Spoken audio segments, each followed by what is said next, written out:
What hinders us from wholeheartedly following Christ? Healing and compassion. Jesus' healing of Simon's mother-in-law and the broader theme of Christ's compassion for the sick and suffering. Compassion.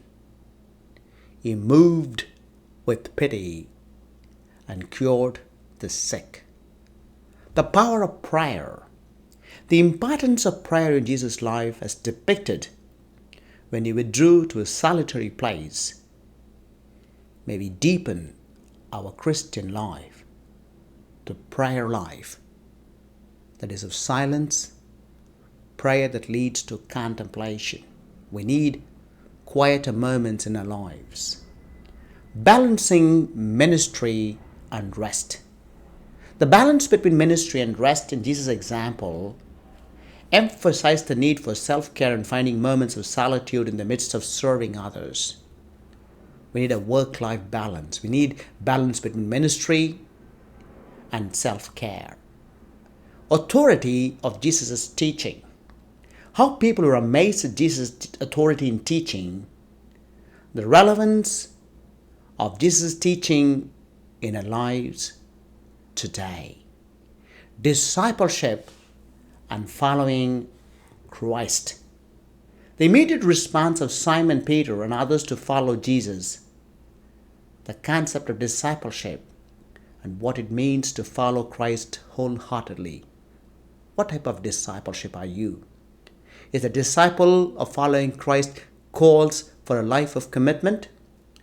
Preaching the kingdom of God. The central message of Jesus is preaching the kingdom of God.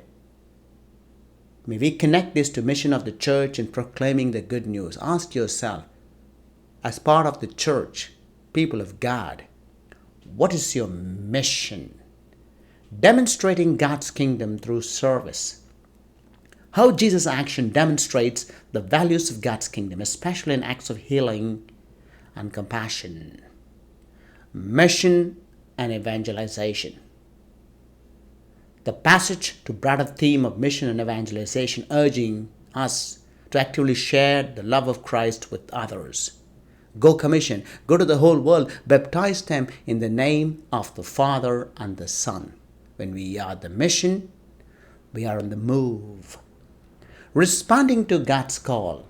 The immediate and wholehearted response of Simon and others to Jesus' call. May we be encouraged to reflect on how we respond to God's call in our lives. Persistence in prayer and mission. Jesus persisted in prayer and his mission, committed to his mission. May we persevere in prayer and live out the missions as Christians. Jesus told them, let's go on to the nearby villages, that we may preach there also. For this purpose I have come. So he went to the synagogues, preaching and driving out demons throughout the whole of Galilee. What hinders us from the wholeheartedly following Christ?